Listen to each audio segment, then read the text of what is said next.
श्रीला प्रभुपाद भक्ति सिद्धांत सरस्वती गोस्वामी ठाकुर जी के आश्रित जन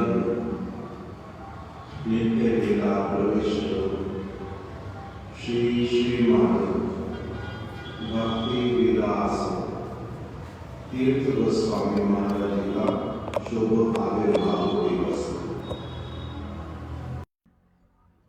हम लोग जो महिमा है कीर्तन, आज हम लोग उसी को अभी श्रवण करेंगे।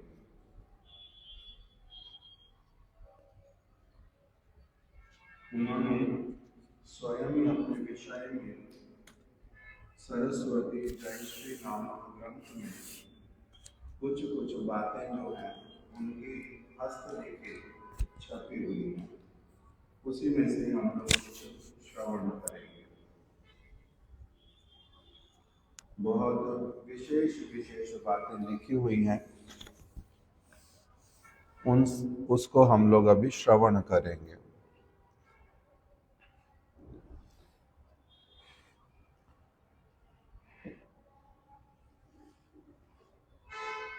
वो अपने विषय में कह रहे हैं,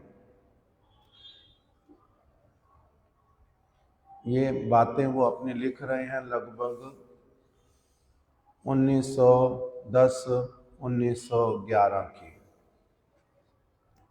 उस समय की बातें बता रहे हैं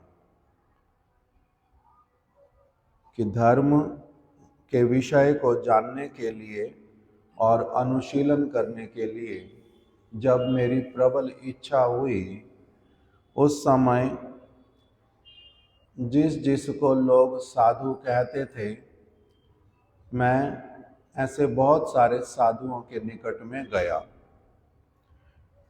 कभी मैं पहाड़ी बाबा नाम के एक साधु के पास में गया, कभी फिर रामकृष्ण मिशन जो है उनके मठ में गया, आना जाना करता रहा। किंतु मेरे को ठीक रूप में जो ऐसे वाले साधु जो आत्मधर्म की बात करते हों और स्वयं उसका पालन करते हों, ऐसे वाले लोग मेरे को अधिक दिखाई दिए नहीं। तब उस समय कह रहे मेरे किसी एक सगे संबंधी व्यक्ति ने मेरे को एक बात कही। उन्होंने कहा कि हमारे वंश में सभी लोग जो हैं वो वैष्णव धर्म में दीक्षित हैं, तो इसलिए आपको भी वैष्णवों के स्थान पर जाना चाहिए, वैष्णवों के स्थान पर जाना चाहिए। उचित तो यही लगता है, किंतु कह रहे मैं उनके उपदेश को बिल्कुल भी स्वीकार नहीं कर पाया। किस लिए? क्योंकि उस समय मेरे को लगता था कि वैष्णव लोग जो हैं ये बड़े संकीर्ण हैं और संकीर्ण संप्रदाय की बात बोलते हैं। उस समय के जो सारे वैष्णव लोग थे, जो वैष्णव धर्म का अवलंबन भी करते थे, उन लोगों के प्रति मेरी बिल्कुल भी श्रद्धा नहीं थी। जैसा भी हो, फिर वही कह रहे हैं, हमारे जो एक सगे संबंधी थे, उन्होंने मेरे को एक थोड़ा सा जोर किया कि आप क्या करो, मेरे साथ में नवद्वीप में चलो, वहाँ मैं आपको लेकर जाना चाहता हूँ। उन्होंने बड़ा अनुरोध किया। तो उनके अनुरोध से मैं भी कि भाई इतनी बार बोल रहे हैं, तो इसलिए उनके साथ में नवद्वीप धाम में दर्शन करने के लिए चला गया। नवद्वीप धाम दर्शन करने पहुंचा। वहां पर एक व्यक्ति, उस समय के अच्छे व्यक्ति, धनी व्यक्ति, सज्जन व्यक्ति, जिनका नाम श्री सखी चरण था, सखी चरण बाबू कह रहे, सखी चरण राय, उनके साथ में मेरा पहले से संबंध था।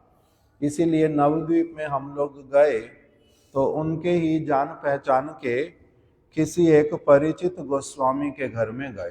किसी गोस्वामी के घर जाना मतलब वो जिनके घर में गए वो लोग ब्राह्मण लोग और गोस्वामी जाति से, और ऐसे वैष्णव के रूप में बाहर में वैष्णव वाले चिन्ह थे। तो कह रहे जब हम उन गोस्वामी जी के घर में प्रसाद पाने बैठे तो उन्होंने हमारे को भोजन में मछली जो है वो साथ में दे दी खाने के लिए। तो कह रहे मैं तो अब उस समय तक मैंने मछली आज तक खाई नहीं थी। मैं जो है निरामिष था, कभी मांस खाया नहीं था, मछली खाई नहीं थी, किंतु उन्होंने मछली दे दी खाने के साथ में। तो कह रहे हैं कि खाने की चीज़ों में मछली को देख करके मैं क्या करूं, मेरी अरुचि हुई कि मैं तो यहाँ भोजन नहीं कर सकता। फिर भी अब अनुरोध के कारण जो मछली वाला पात्र था उसको केवल दूर रख दिया और थोड़ा सा कुछ वहाँ पर मेरे को खाना पड़ा। मछली खाई नहीं, किंतु और जो चीज़ दी थी वो खाई, किंतु अरुचि पूर्वक। और फिर बाद में मेरे को सखी चरण राय जो हैं वो परमहंस ओम विष्णुपाद शिला गौर किशोरदास बाबा जी महाराज के चरण दर्शन कराने के लिए ले गए। कहाँ पर ले गए? शिला गौर किशोरदास बाबा जी महाराज उस समय नवद्वीप धाम में रहते थे, उनके दर्शन कराने के लिए ले गए। वो कुलिया नवद्वीप में वास करते थे। ये 1914 की बात है। तो कह रहे हैं बाबा जी महाराज जी ने अपने मुख से हम लोगों को उपदेश देते हुए कहा, चैतन्य चरितामृत का, कृष्ण भक्त निष्काम अतएव शांत, भुक्ति मुक्ति सिद्धि कामी सकल ही अशांत। ये चैतन्य चरितामृत का एक वचन है जिसमें कहा गया कि कृष्ण का भक्त जो होता है वो निष्काम होता है, अर्थात कृष्ण की भक्ति किसी कामना से नहीं करता, उनकी प्रसन्नता के लिए करता है, इसलिए उनको बोलते हैं निष्काम भक्ति करता है। इसीलिए वो क्या रहता है? शांत, निष्काम है। कृष्ण भक्त निष्काम अतएव शांत, इसलिए वो बड़ा शांत रहता है। भुक्ति मुक्ति सिद्धि कामी सकल ही अशांत। जो लोग जगत के भोग चाहते हैं, मोक्ष इत्यादि चाहते हैं, सिद्धि चाहते हैं, वो लोग अशांत रहते हैं। बाबा जी महाराज जी ने इस पद की व्याख्या और इसका तात्पर्य जो है हम लोगों को श्रवण कराया। बाबा जी महाराज जी का आशीर्वाद मैंने लिया। उनका आशीर्वाद लेकर के सखी चरण बाबू के साथ मैं फिर से एक बार, उस दिन तो वापस लौट आए, हम लोग कलकत्ता में रहते थे ये, तो अभी बाबा जी महाराज जी से भेंट हो गई, उनका आशीर्वाद लिया, उनसे कुछ उपदेश सुने और उसके बाद में फिर कह रहे कोलकाता में लौट आया। कुछ दिनों के बाद में फिर पूर्णिमा की तिथि आई, फाल्गुनी पूर्णिमा, गौर पूर्णिमा। गौर पूर्णिमा दर्शन करने के उद्देश्य से मैं वहां पर गया, मायापुर में, श्रीधाम मायापुर। वहां पर वनमाली पौदार और अनंत पौदार के साथ में मेरा मिलना हुआ और वो दोनों मेरे को प्रभुपाद जी के निकट में ले गए। पिछली बार जब नवद्वीप में आए थे तो कहाँ गए थे? गौर किशोरदास बाबा जी महाराज जी के पास। अभी दूसरी बार जब मायापुर में पहुंचे तब इनको दो व्यक्ति मिल गए, पौदार नाम के सरनेम जिनका, वो लेकर के चले गए प्रभुपाद जी के पास में। और प्रभुपाद जी ने जो है, कह रहे हैं मेरे को, हम लोगों को कथा सुनाई उस दिन। कौन सी कथा सुनाई? चैतन्य चरितामृत में से ही, ब्रह्मांड भ्रमिते कोनो भाग्यवान जीव, गुरु कृष्ण प्रसादे पाए भक्ति लता बीज। माली हैया करे से ही बीज आरोपण, श्रवण कीर्तन जले करे सेचन। उपजिया बाड़े लता ब्रह्मांड वेदी जाए, बिरजा ब्रह्मलोक वेदी पर व्योम पाए। तदुपरि जाए लता गोलोक वृंदावन, कृष्ण चरण कल्प वृक्षे करे आरोहण। प्रभुपाद जी ने ये वाली कथा सुनाई जो श्री चैतन्य महाप्रभु जी ने रूप गोस्वामी जी को सुनाई थी, कि ब्रह्मांड में भ्रमण करते करते जीव कभी उच्च योनि में, कभी नीच योनि में, कभी पशु, कभी मनुष्य, कभी कुछ बनते बनते अनेकों अनेकों जन्म भ्रमण करता रहता ब्रह्मांड के भीतर में। ब्रह्मांड भ्रमित कोनो भाग्यवान जीव, इसी प्रकार से भ्रमण करते करते कोई परम सौभाग्यशाली जीव जो है वो आ जाता है गुरु के संपर्क में, सद साधु के संपर्क में। उससे क्या होता है? गुरु कृष्ण प्रसादे पाए भक्ति लता बीज। भगवान की कृपा से साधु मिल गया और साधु की कृपा से इसको क्या होता है? कृष्ण भक्ति का बीज मिल जाता है। वो साधु इसकी कृष्ण के लिए बड़ी अच्छी प्रकार की श्रद्धा उत्पन्न कर देते हैं। अभी फिर ये उनसे बीज प्राप्त करके माली हैया से ही बीज करे आरोपण, उस बीज को ले लेता है, श्रद्धा को ले लेता है, अपने हृदय में रखता है, हृदय रूपी खेत में उसको बो देता है और फिर उसमें श्रवण कीर्तन जले करे सेचन, उसमें भगवान की कथा कीर्तन का श्रवण कीर्तन करते करते उस बीज में जल डालता है। अब फिर उस बीज में से क्या निकलती है? लता निकलती है। उपजिया श्रवण कीर्तन जले करे सेचन, उपजिया बाड़े लता ब्रह्मांड भेदी जाए। उसकी लता जो है अब बढ़ने लगती है, फिर भक्ति की लता। और ये क्या करती है? इस संसार से निकल करके वो एक एक करके लोक को पार करती करती ब्रह्मांड को भेद करके चली जाती है। पूरे ब्रह्मांड, व्यक्ति ब्रह्मांड में भ्रमण करता रहता है। अब किंतु कृष्ण भक्ति मिली तो ब्रह्मांड से बाहर जाने का समय आ जाता है, तो इसलिए इसकी लता जो है भक्ति की ब्रह्मांड को भेद करके वो दूसरे विरजा को भी पार कर जाती है और फिर ब्रह्म लोक में पहुंच जाती है। और वहीं से बड़ी होते होते गोलोक वृंदावन में पहुंच जाती है और कृष्ण के चरण कमलों को, जो कल्प वृक्ष के समान है, वहां जाकर के लता जो है उन चरणों के चारों ओर लिपटने लगती है। इस प्रकार से एक व्यक्ति जो है इस ब्रह्मांड में से निकल करके वो भगवान के चरण कमलों तक पहुंचता है। इस प्रकार का जो वचन कह रहे हैं प्रभुपाद जी ने हमारे को मायापुर में अच्छी तरह से समझाया। जब मैंने प्रभुपाद जी के मुख से ये सारी व्याख्या श्रवण की, मैं स्तंभित हो गया। स्तंभित होने का मतलब एकदम से बुत के जैसा रह गया बन करके, आश्चर्यचकित हुआ। वैष्णव धर्मेर मध्य पंडिताचन, वैष्णवों में भी फिर पंडित होते हैं, ये मैंने पहली बार देखा।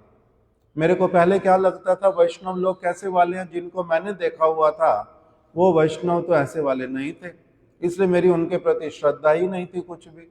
किंतु वैष्णवों के बीच में भी पंडित होते हैं और वो लोग भी बहुत शास्त्र के गूढ़ विचार को करते हैं। यही आमी प्रथम देखिलाम और सुनिलाम, मैंने पहली बार देखा और सुना। इसीलिए क्या हुआ कि मैं अभी वहां पर रुक गया, वैष्णव धर्म की मैंने कथा सुनी। अब प्रभुपाद जी के निकट प्रभुपाद जी के दर्शन और उनके उपदेश श्रवण से पहले वैष्णव धर्म के प्रति मेरे हृदय में विषय उल्टा एक घृणा जैसी भावना थी, वितृष्णा थी कि ये लोग क्या करते हैं। क्योंकि उस समय के वैष्णव धर्म का बहुत असुविधा था, तो उस तरह का सारा कहते मेरी उनके प्रति वितृष्णा थी।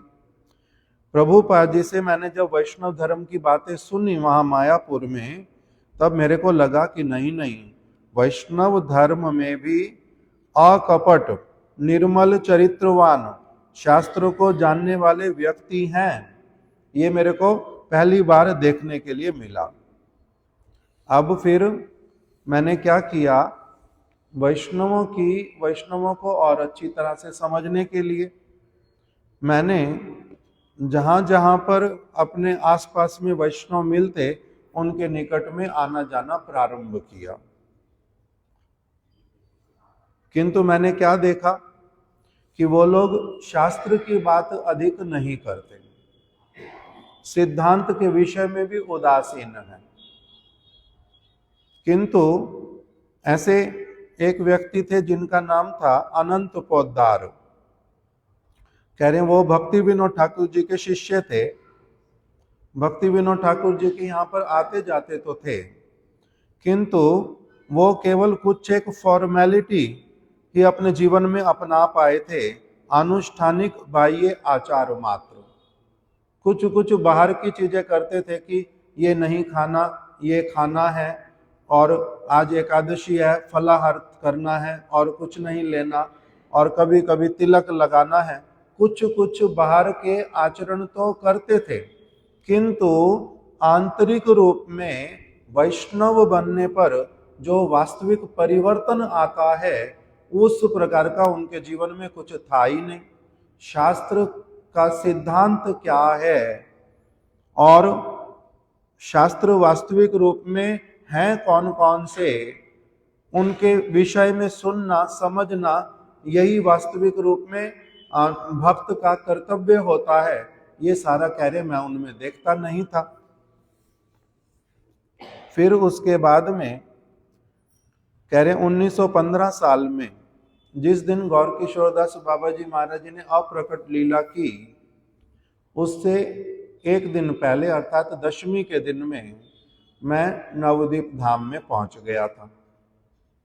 सुबह सुबह मैंने सुना कि बाबा जी महाराज जी ने अप्रकट लीला की है, प्रातःकाल 4 साढ़े 4 बजे एकादशी के दिन में सुबह सुबह उन्होंने अप्रकट लीला की है। तो कह रहे हैं मैं कुछ एक भक्तों के साथ में हीरालाल गोस्वामी, सखी चरण राय, वनमाली पोद्दार, निशिकांत मौलिक, इन कुछ लोगों के साथ में मैं भी बाबा जी महाराज का जहाँ पर अप्रकट लीला हुआ था वहाँ पर मैं भी पहुँच गया। वहाँ पर हीरालाल गोस्वामी ने मेरे को कहा कि आप यहाँ से क्या करो, आप यहाँ से मायापुर चले जाओ और सिद्धांत सरस्वती को लेकर के आ जाओ, उनको संदेश दे दो कि गौर किशोरदास बाबा जी महाराज अप्रकट हो गए हैं। अभी ये कह रहे हैं कि मैं कुछ एक और लोग भी, एक व्यक्ति और भी मेरे साथ गया, पद्मनाभ ब्रह्मचारी और मैं, हम दोनों प्रभुपाद जी को बतलाने के लिए गए मायापुर में। किंतु बाबा जी महाराज जी की बात प्रभुपाद जी को पहले से पता चल चुकी थी।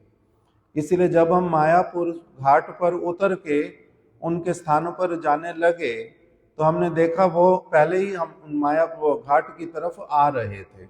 मार्ग में ही हमारी उनसे भेंट हुई और प्रभुपाद जी जो है उस समय नग्न पद अर्थात पादुका नहीं धारण करते थे, पादुका के बिना चले आ रहे थे और उन्होंने अपने शरीर को गरम चादर जो हरे रंग की उससे उन्होंने अपने आप को लपेटा हुआ था। उनके साथ में परमानंद ब्रह्मचारी थे। एक तरफ कौन आ रहे थे उनको बुलाने के लिए? यही प्रभु जिनका आज जिन महाराज जी का आज आविर्भाव तिथि है, ये उनको बतलाने के लिए जा रहे थे। और वो दूसरी तरफ से ये एक ब्रह्मचारी के साथ बुलाने जा रहे थे, उधर से वो एक ब्रह्मचारी प्रभुपाद जी एक ब्रह्मचारी के साथ में आ रहे थे पहले से ही, परमानंद प्रभु जो उनके साथ रहते थे प्रभुपाद जी के साथ। अभी कह रहे हैं उस समय चतुर्मास्य का समय था, इसीलिए प्रभुपाद जी की दाढ़ी और सिर के केश इत्यादि बहुत अधिक बड़े हुए थे। मैंने उनको देख करके दंडवत प्रणाम किया और सारी घटना सविस्तार बतलाई। हम लोगों ने नौका पार की, नौका से हम लोग ने नदी पार की और फिर रानी धर्मशाला में नवद्वीप में आ गए। बाबा जी महाराज वहीं पर ही उनके अपराकृत कलेवर को रखा गया था। कह रहे हैं उस समय नवद्वीप के बहुत सारे अखाड़ों के जो महंत बाबा जी लोग थे वो लोग भी सारे उपस्थित थे और उन्होंने बाबा जी महाराज जी की चिदानंदमय देह, कह रहे हैं कि ऐसे वाले शुद्ध वैष्णव जैसे परमहंस गौर किशोरदास बाबा जी महाराज जी हैं, ये जब देह को छोड़ भी देते हैं, नित्य लीला में प्रवेश कर जाते हैं, तब भी इनकी देह को क्या कहा गया? चिदानंदमय देह। ये एक ऐसी वाली देह है, साधारण व्यक्ति के मरने पर अपवित्र होने वाली देह नहीं है। चिदानंदमय देह अर्थात भगवान की भांति सच्चिदानंदमय। इसीलिए वहां उस समय नवद्वीप के बहुत से अखाड़ों के लोग आए हुए थे, महंत लोग, और उन बाबा जी महाराज जी की चिदानंदमय देह को लेकर के परस्पर में विवाद कर रहे थे। विवाद आरंभ हुआ और समाधि दीवार जन्य उठिया पड़िया लागिलन। वो कोई ये कहता है मैं अपने स्थान पर लेकर के जाऊंगा, हमारे स्थान पर इनकी समाधि होएगी। दूसरा कहता है नहीं हम अपने वाले स्थान पे लेके जाऊंगा, बाबा जी महाराज जी की समाधि वहां पर होएगी। ये वाले महाराज जी उस समय वहां पर थे, अपने आंखों के सामने सारा कुछ देख रहे हैं और उसी को लिख रहे हैं। कह रहे उद्देश्य क्या था? यही रूप सिद्ध महापुरुषर समाधि के भविष्य ते तहारा अर्थ रोजगारेर यंत्र कोरिया तुलिते पारिवेन। ऐसे सिद्ध महापुरुष की समाधि को जब अपने यहाँ पर बनाएंगे तो भविष्य में उसके द्वारा क्या कर पाएंगे? भविष्य में उसके द्वारा अर्थ का रोजगार कर पाएंगे। कैसे अर्थ का रोजगार होता है? क्योंकि ऐसे महापुरुषों की समाधि के दर्शन करने के लिए अनेक अनेक लोग आते हैं। उनके लिए उनका समाधि मंदिर बनाने के लिए प्रतिदिन वहां सेवा अच्छे से चलती रहे, उसके लिए वो लोग पैसा इत्यादि देते हैं।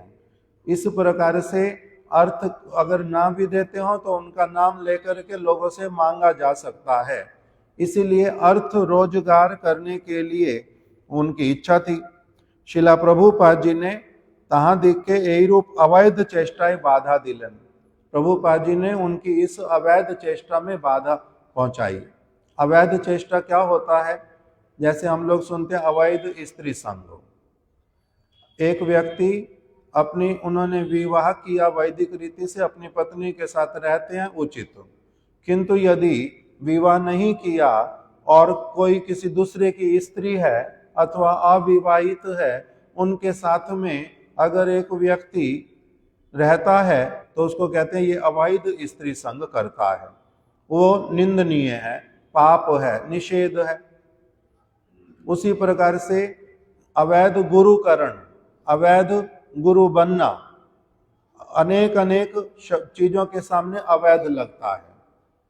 अर्थात शास्त्र ने बताया गुरु का कार्य कौन कर सकता है, जो उसके लिए योग्य है उसका तो वो गुरु का कार्य करता है, बिल्कुल ठीक हो। किंतु कोई व्यक्ति केवल गुरु का सम्मान प्राप्त करने के लिए उनकी नकल उतार करके योग्य नहीं होने पर भी अगर गुरु का कार्य करता है, उसको कहते हैं ये कैसा वाला कार्य कर रहा है, अवैध गुरु का, ये तो गुरु होने योग्य नहीं, इसलिए उसको पाप कहते हैं। इसी प्रकार से बाबा जी महाराज जी की जो इस देह को लेकर के उनका इस प्रकार का विचार जो भगवान के समान पूजनीय है, उनकी देह को लेकर के इस प्रकार की बातें किसी के मस्तिष्क में आना, इसको कहते हैं अवैध चेष्टा। तो इसीलिए उसके लिए प्रभुपाद जी ने बाधा दी। शांति भंग हो रही थी, भीड़ बहुत अधिक हो गई, इसीलिए नवद्वीप के दरोगा बाबू जो हैं उनको बुलाया गया, वो वहां पर आ गए और डिटेक्टिव डिपार्टमेंट के व्यक्ति भी, कमिश्नर इत्यादि भी, राय बहादुर, वो भी वहां पर आ गए। अभी अनेक वादानुवाद के बाद बाबा जी महाराज जी लोगों ने क्या कहा कि सरस्वती ठाकुर जो है ये सन्यासी नहीं है, बाबा जी वेश नहीं हुआ इनका, अभी ये अभी कौन है, ब्रह्मचारी के रूप में रहते हैं।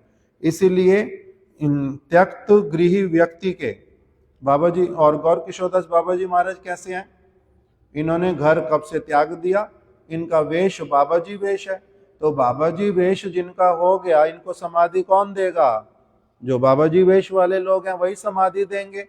सरस्वती ठाकुर जो हैं ये कौन है, ब्रह्मचारी हैं, अभी इन्होंने सन्यासी वेश नहीं लिया, तो इसलिए इनका समाधि देने का अधिकार नहीं है। उन्होंने ये बात बोल दी। तो प्रभुपाद जी ने उसके उत्तर में वज्र निर्घोष स्वरे,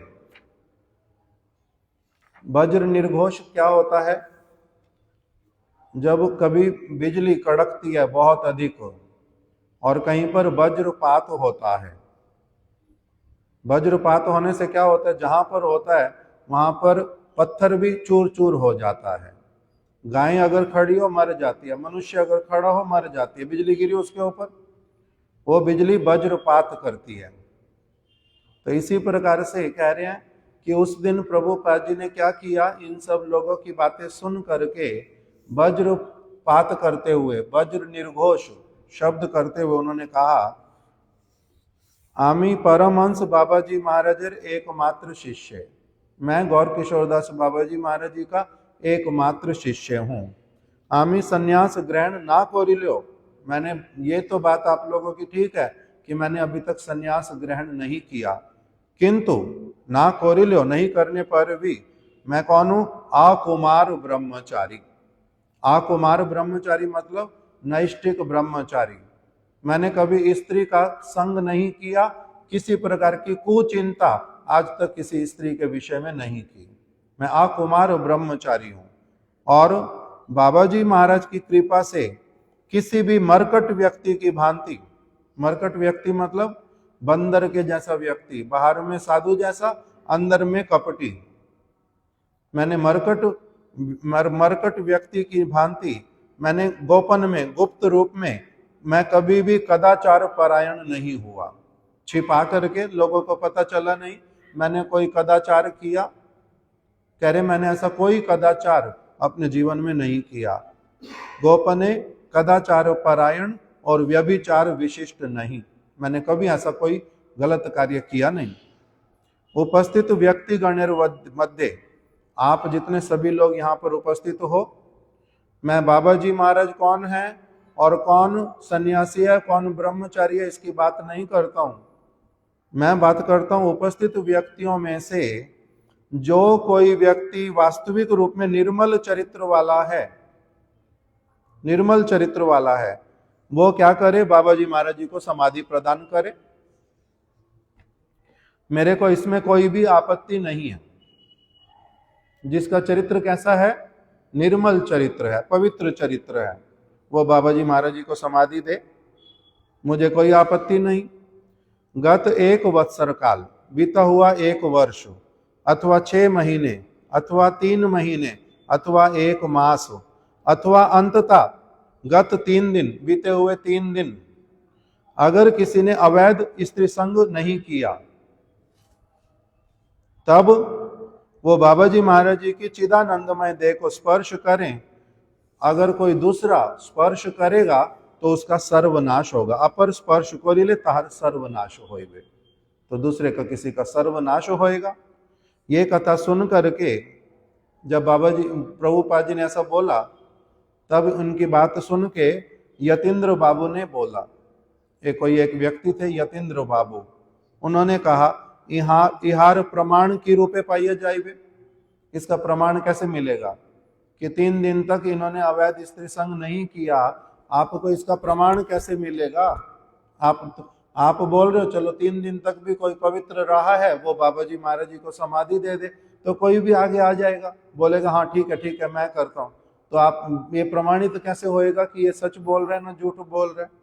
तो प्रभुपाद बोली यहाँ देर कथा ही आमी विश्वास करिया लई, वो मैं इनकी बात ही मान लूंगा, जो ये बोलेंगे मैं मान लूंगा। तो कह रहे हैं शिला भक्ति विलास तीर्थ गोस्वामी महाराज जी कह रहे हैं कि हमरा सकले देखे आश्चर्यान्वित होइलाम।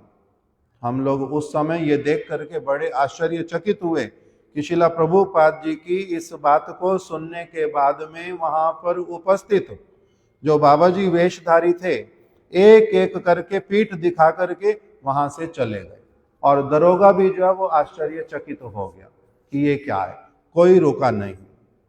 तब शिला प्रभुपाद जी ने हम लोगों को क्या कहा बाबा जी महाराज जी के, अब इन लोगों का देखो भावना कैसा है। ये कह रहे हैं, लिख रहे हैं, तब शिला प्रभुपाद जी के आदेश से हम लोगों ने परमहंस बाबा जी महाराज, पहली उपाधि परमहंस बाबा जी महाराज, दूसरा भुवन पावन चिदानंद देह युक्त, उनकी देह जो है जगत वासियों को पवित्र करने वाली, उसको उनको वहन करने का हमें सौभाग्य मिला था। जहां शरीर छोड़ा था वहां से ले जाकर के दूसरे किसी स्थान पर समाधि दी गई थी, तो इसलिए उनको वहन करके ले करके गए थे।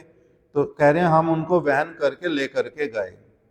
तब उस समय किसी ने कह रहे हैं मेरे को परामर्श दिया मेरे कान में आकर के कि ये बाबा जी महाराज जब प्रकट थे ना, तब ये बार बार कहते थे कि जब मैं शरीर छोड़ दूं तो मेरी देह को इस नवद्वीप धाम में क्या करना, रास्ते में मेरे पैरों में रस्सी बांध करके मेरे को खींच करके यहाँ की मिट्टी में पूरी तरह से मिला देना। तो हम लोगों को बाबा जी महाराज जी की इच्छा पूरी करनी चाहिए, वो बार बार ऐसा कहते थे। तो कह रहे मैंने बाबा जी महाराज जब उन लोगों ने मेरे को बार बार बोला, तब मैंने प्रभुपाद जी को जाकर के ये बात बताई कि वो लोग ऐसा बोल रहे हैं, उन सबकी इच्छा होती है बाबा जी महाराज जी को ऐसे लेकर के जाएं। तो ये कह रहे हैं तब प्रभुपाद जी ने मेरे को कहा, तखन प्रभुपाद आमाके बोलिलेन, आमार श्री गुरुदेव, मेरे जो गुरुदेव हैं श्री गौर किशोर दास बाबा जी महाराज, जाके स्वयं कृष्ण चंद्र निजर स्कंदे मस्तके धारण करिले कृतार्थ मने करन।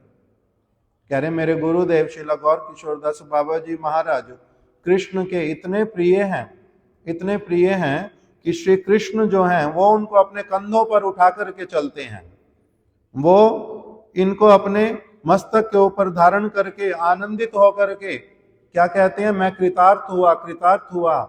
इस प्रकार के मेरे गुरुदेव का स्तर है, इतने बड़े हैं वो, कृष्ण उनको अपने कंधे पर उठाते हैं बड़े प्रेम के साथ में। उन्होंने जो ये बातें बोली किसके लिए बोली थी कि हम जो व्यक्ति अहंकारी होते हैं, जिनको दंभ होता है बहुत अधिक, उनके दंभ को कि तुम्हारी देह कैसी वाली है, अगर ये मिट्टी में मिला दी जाए तब कुछ इसका मंगल होगा तुम्हारा, उनके उस दाम्भिकता को नष्ट करने के लिए जो इस प्रकार की उन्होंने बात बोली दीनता पूर्वक, क्या हम उनकी इस बात का अर्थ भी नहीं समझ सकते? जैसे कोई पिता अपने पुत्र को बोलता है कि मेरा तो सारा जीवन ना व्यर्थ चला गया। एक व्यक्ति है, महाप्रभु है, मान लो महाप्रभु सारा जीवन राधा और कृष्ण का भजन करते जा रहे हैं और उसके लिए विलाप करते हैं, रोते हैं, सारा समय बैठे रहते हैं, उन्हीं के विषय में सुनते हैं, समझते हैं, सब कुछ करते हैं, और फिर क्या कहते हैं रोते रोते, मेरा कृष्ण के प्रति रत्ती भर भी प्रेम नहीं है, मेरे में प्रेम ही नहीं है कृष्ण के प्रति, मैं बड़ा दुर्भागा हूं। तो इसका अर्थ क्या हुआ? जो सुन रहा है व्यक्ति वो यही ले तो कि उनका कृष्ण के प्रति प्रेम नहीं है, वो दुर्भागे हैं, ऐसे समझेगा? नहीं, इसका क्या अर्थ है कि इतना अधिक प्रेम है उनका, इतना अधिक प्रेम है, उसके कारण उनकी ऐसी वाली बातें मुख से निकलती हैं। तो इसलिए जो महाप्रभु को समझता है वो उसका अर्थ भी समझ लेता है कि वो क्या बोल रहे हैं।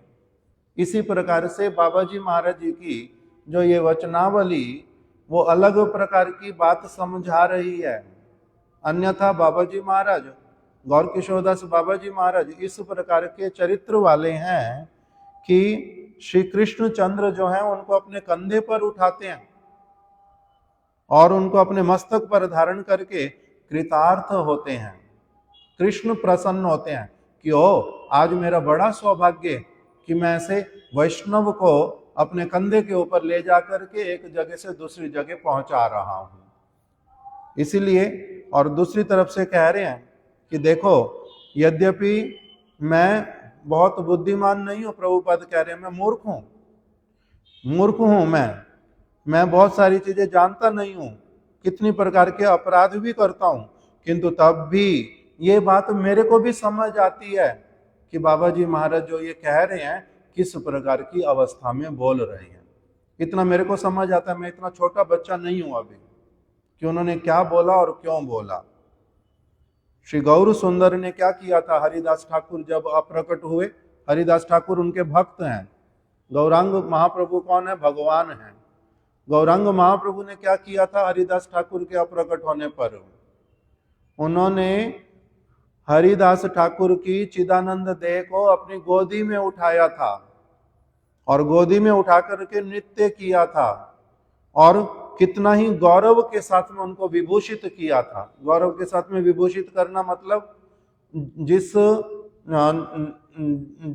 क्या बोलते हैं उसको, शैया के ऊपर लेटा करके ले जाते शव को, उसको बड़ी सुंदर तरीके से बनवाया था, उसको कितना अच्छी तरह से सजाया था, तब उसको संकीर्तन करते करते भक्तों के कंधों पर उठा करके लेकर के गए थे, अपने हाथों से उनको स्नान कराया था। तो कह रहे हैं कि भक्तों को कैसी मर्यादा देनी होती है, इस प्रकार के शुद्ध भक्तों को ये इन साधारण लोगों को क्या पता, और जो वैष्णव आचार्यों के मुख से निकली हुई बातें उसका वास्तविक तात्पर्य क्या होता है, इनको क्या पता है। इसलिए ये लोग जो बोल रहे हैं इनका अभी शुद्ध भक्तों की विचारधारा में कहीं प्रवेश नहीं हुआ है। इसीलिए हम लोग क्या करेंगे?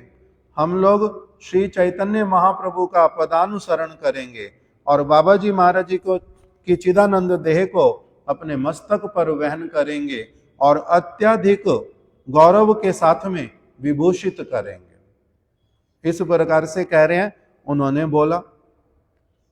फिर उसके बाद में हम लोगों ने बाबा जी महाराज जी को प्रभुपाद जी ने के साथ में हम लेकर के चले गए। फिर प्रभुपाद जी ने अपने हाथों से बाबा जी महाराज जी को समाधि दी। तो इस प्रकार से ये सारा प्रभुपाद जी का, पहले उन्होंने कथा सुनी थी एक बार, ब्रह्मांड भ्रमित कोनो भाग्यवान जीव। दूसरी बार अभी ये बाबा जी महाराज जी की समाधि में प्रभुपाद जी का अच्छी प्रकार से दर्शन, उनका विचार। और देखो इनका कैसा सौभाग्य हुआ कि इन्होंने, प्रभुपाद जी अपने विषय में इस प्रकार की बातें कभी नहीं बोलते मुख से कि कौन सी बात बोली है, हाँ, कि मैं बाबा जी महाराज जी का एकमात्र सन्यासी शिष्य हूं, मैंने सारा जीवन नैष्ठिक ब्रह्मचर्य आकुमार ब्रह्मचर्य पालन किया है, मैंने कभी भी गोपन में कदाचार नहीं किया, मैंने व्यभिचार नहीं किया। इस प्रकार की जो बातें अपनी प्रशंसा मूलक, ये प्रभुपाद जी ने उस दिन के अतिरिक्त ना तो पहले कभी ना कभी बाद में अपने मुख से कभी भी बोले। उस समय परिस्थितिवश अपने गुरु जी की समाधि को लेकर के जिस प्रकार से उन्होंने कहा, वो सारा इनका साक्षात रूप में सुनने का सौभाग्य हुआ। तो कह रहे वज्र निर्घोष, कह रहे ऐसे वाला शब्द इतना शक्तिशाली कि जिस प्रकार से उन्होंने अपनी महिमा को बतलाया, कह रहे वो हमारा सुनने का सौभाग्य हुआ था। और फिर गुरु पाद पद्म के प्रति किस प्रकार की चित्त वृत्ति होनी चाहिए, उन्होंने प्रभुपाद जी ने हम लोगों को दिखलाया कि कैसे वो चैतन्य महाप्रभु का पूरी तरह से हर एक एक बात में कैसे चैतन्य महाप्रभु के चरण कमलों का अनुसरण करते हैं, वो हमारा देखने का सौभाग्य हुआ। उसके बाद में कह रहे हैं कि 2 दिन के बाद में किसी एक व्यक्ति ने, प्रभुपाद जी ने बाबा जी महाराज जी के लिए उस समय कोई भी जो विरह महोत्सव इत्यादि ये कुछ नहीं रखा। 2 दिन के बाद में किसी और व्यक्ति ने, जिनका नाम भी यहाँ लिखा हुआ, वनमाली पोद्दार, उन्होंने कहा कि श्रीधाम मायापुर में योग पीठ में मैं उत्सव कर दूंगा, तो प्रभुपाद जी को जाकर के आप निमंत्रण कराओ। तो उस समय अभी इनका हरि नाम नहीं हुआ, अभी दीक्षा नहीं हुई, किंतु आना जाना कर रहे हैं। तो ये प्रभुपाद जी को निमंत्रण करने गए वनमाली पोद्दार जी के कहने पर कि आप कृपा करके आएंगे, वहां पर प्रसाद पाएंगे। तो प्रभुपाद जी ने उत्तर में कहा, पहले विकृतस्या पशोर यथा, मैं अपने जैसे एक बिका हुआ पशु होता है, वो कैसा होता है, उसको जिसने खरीद लिया अभी वो उसके अनुसार ही सारा कुछ करता है। विकृतस्या पशोर यथा, मैं कौन हूं, आमरा श्री गुरु पाद पद में विकृत पशु, मैं अपने गुरु जी के चरण कमलों में बिके हुए पशु के समान हूं। आमादेर कोनो स्वतंत्रता नहीं, मेरी अपनी कोई स्वतंत्रता नहीं है।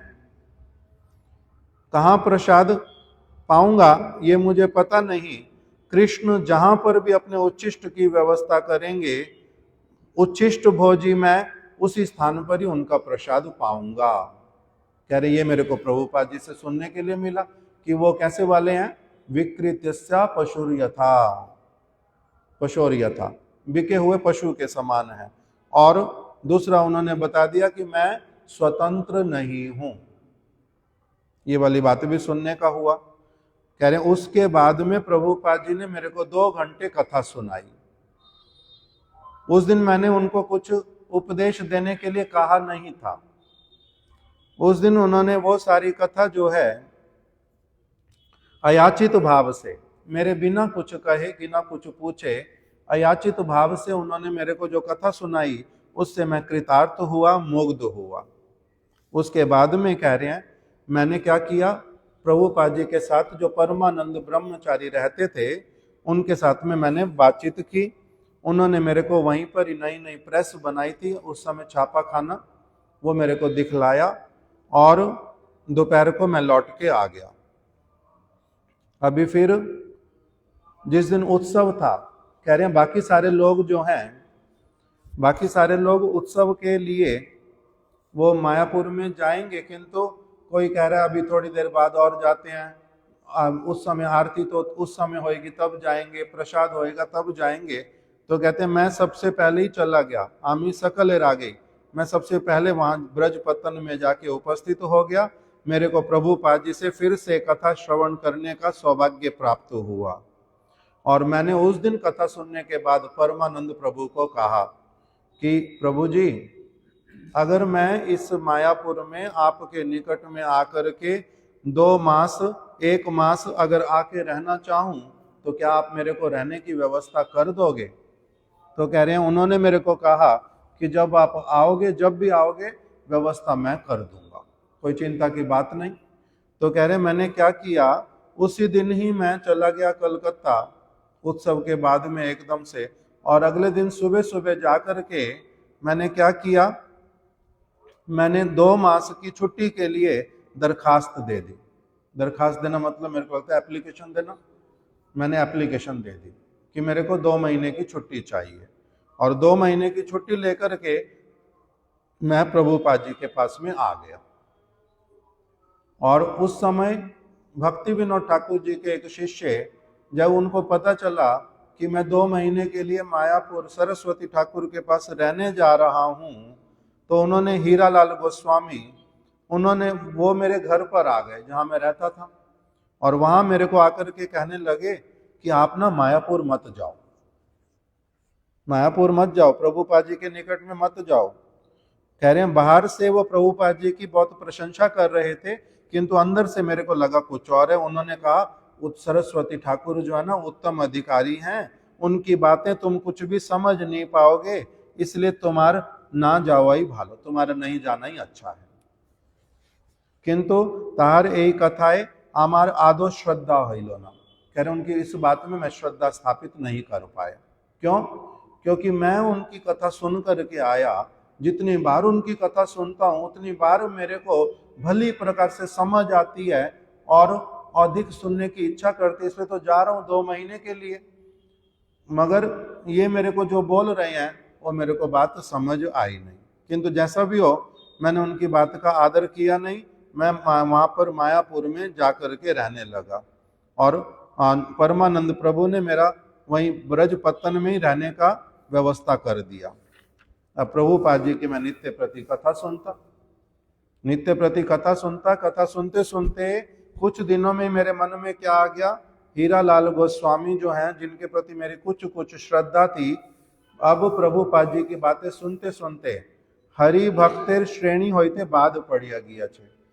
अब मेरे को ये पता चल गया कि जो वो हीरालाल हैं वो हरि भक्त ही नहीं है, हरि भक्त की श्रेणी में उनकी गिनती नहीं की जा सकती। बाहर में भले ही भक्ति विनोद ठाकुर जी के शिष्य भी हैं, कुछ आचरण बाहर के करते भी हैं, किंतु शुद्ध भक्ति के विचार जानते ही नहीं है, इसलिए मेरी स्थिति अलग हो गई।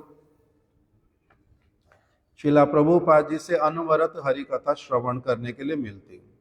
भक्ति, भगवत भक्ति और वैष्णव धर्म के प्रति इतना मेरा एकदम से क्या उन्होंने किया, सर्वापेक्षा मेरे को ये लगने लगा कि ये तो बहुत गहरी गहरी बातें हैं जो यहाँ पर सारी प्रभुपाद जी मेरे को सुना रहे हैं।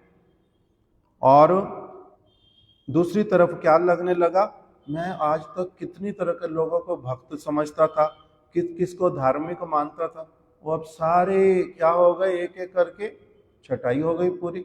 ये लोग तो शुद्ध भक्ति करते ही नहीं है।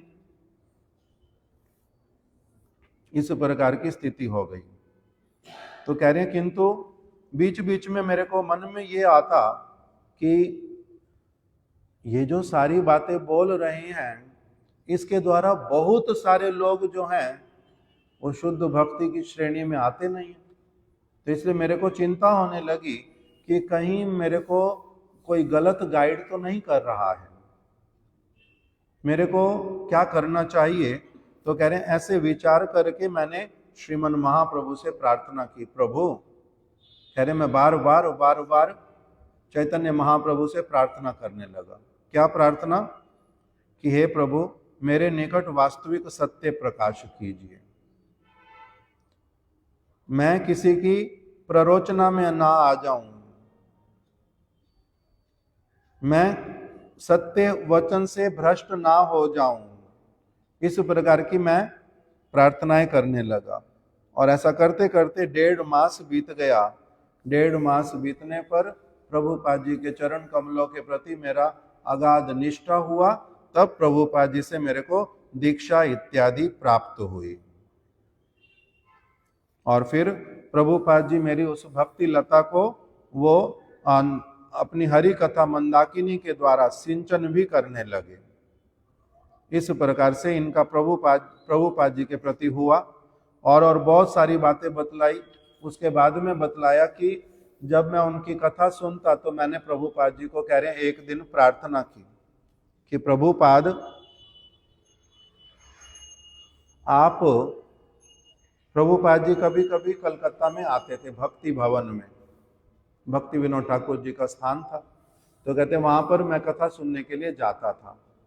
तब वहां पर कुछ और भक्त लोग भी कथा सुनने आते थे। तब मैंने प्रभुपाद जी को कहा, एक दिन प्रस्ताव रखा, कलकत्ता में पृथ्वी के प्राय सभी स्थानों के लोग रहते हैं और गमन आगमन करते हैं, आना जाना करते हैं।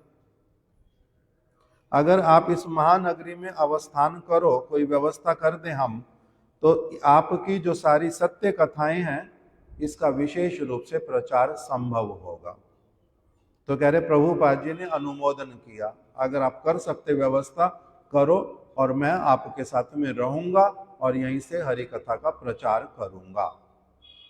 तब इन्होंने प्रभुपाद जी को जैसा कहा उसी प्रकार से प्रभुपाद जी ने स्वीकार किया, और इन्होंने फिर कुछ लोगों के साथ मिल करके 50 रुपये किराया भर करके इन्होंने प्रभुपाद जी के रहने के लिए एक व्यवस्था की, जिसका नाम प्रभुपाद जी ने रखा भक्ति विनोद आसन। और वहीं पर ही फिर ये बहुत सारे लोगों को जाकर के बुला करके लाते नित्य प्रति, और उनको कथा के समय में, कीर्तन के समय में प्रभुपाद जी के पास में लाते, प्रश्न उत्तर इत्यादि करवाते। उसके बाद में इन्होंने एक एक करके बहुत सारी व्यवस्था की, प्रभुपाद जी के प्रचार की। अपना सारा जो इनका कमाई होता वो ला करके प्रभुपाद जी को पूरी तरह से दे देते, और अलग अलग लोगों से भी सहायता ले करके आते।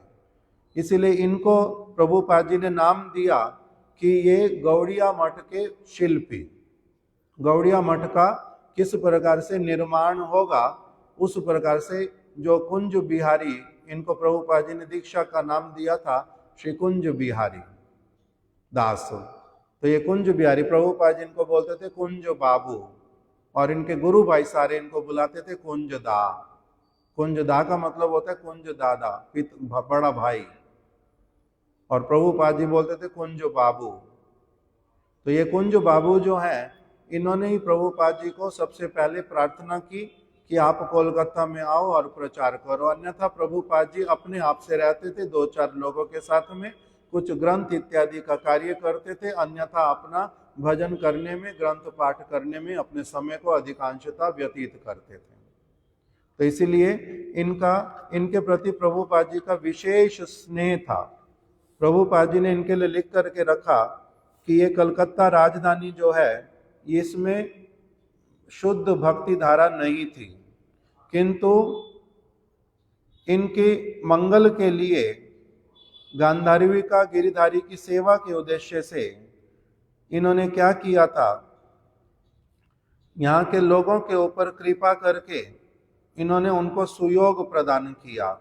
इनकी अनुपम सेवा प्रवृत्ति, कुंज बाबू की जो अनुपम सेवा वृत्ति, अर्थात तो बहुत विशेष सेवा प्रवृत्ति जो इनकी है, नर लोके दुर्लभ। इस मनुष्य लोक में ऐसे वाले लोग भी होते हैं भगवान की सेवा करने के लिए ललायित, तो ऐसे लोग देखे नहीं जाते। इनकी अनुपम सेवा प्रवृत्ति।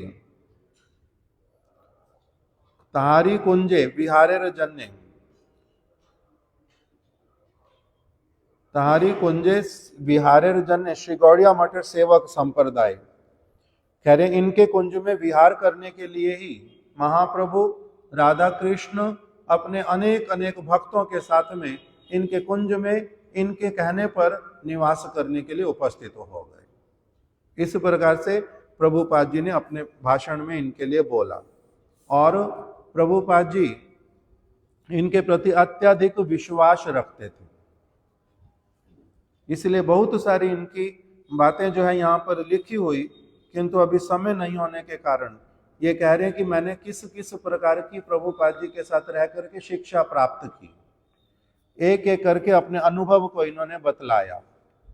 एक दिन प्रभुपाद जी ने कथा सुनाई कि कृष्ण नाम में अपराध का विचार होता है, अपराध त्यागने पड़ते तभी कोई व्यक्ति शुद्ध नाम कर सकता है। इसीलिए प्रभुपाद जी ने कहा कि किसी एक व्यक्ति ने कहा कि मेरा तो हरि नाम हुआ है, मेरे को मेरे गुरुजी ने क्या कोई नाम बताया, उन्होंने मेरे गुरुजी ने मेरे को नाम दिया प्राण गोपाल गोस्वामी जी ने, किंतु उन्होंने तो मेरे को हरि नाम के अपराध के विषय में कोई बात बोली ही नहीं। तो प्रभुपाद जी ने कहा कि देखो, गुरु जो हैं हरि नाम देने से पहले एक व्यक्ति को अच्छी तरह से समझा देंगे कि नाम अपराध क्या होता है, और तुम्हें कौन कौन से कार्य करने और कौन कौन से कार्य नहीं करने हैं। अच्छी तरह से समझा करके जब शिष्य प्रतिज्ञा करेगा तभी उसको क्या करते हैं, हरि नाम प्रदान करते हैं। इस प्रकार की सारी बातें बोली। ये सारा कह रहे हैं एक एक करके हमने प्रभुपाद जी के को अपनी आप हमारे सामने सारा कुछ ये हम सुनते गए, समझते गए। इस प्रकार का कह रहे हैं हमारा सौभाग्य हुआ था। तो ये उनके 2 अध्याय हैं इस ग्रंथ में जो उनके द्वारा स्वयं लिखे गए कि प्रभुपाद जी का हमने क्या क्या वैशिष्ट्य देखा और किस प्रकार से हमने अपना जो कैसा भक्तिमय जीवन होता है उसको हमने किस प्रकार से सीखा। इस प्रकार की सारी बातें इन्होंने अपने जीवन के विषय में बतलाई। ये श्री गौड़िया मठ के स्तंभ स्वरूप बहुत अधिक विशेष व्यक्ति, प्रभुपाद जी के जाने के बाद में श्री चैतन्य मठ और योग पीठ इत्यादि जो सारे स्थान वहां पर इन्होंने आचार्य का कार्य किया, बहुत विशेष व्यक्ति। आज उनका शुभ आविर्भाव तिथि है। आज हमने कुछ कुछ उनकी बातों को श्रवण किया, कभी फिर आगे उनकी कृपा से और श्रवण करेंगे। वांछा कल्प तरुभ्यश्चा कृपा सिंधुभ्या एव च पतितानां पावनेभ्यो वैष्णवेभ्यो नमो नमः। हरे कृष्ण।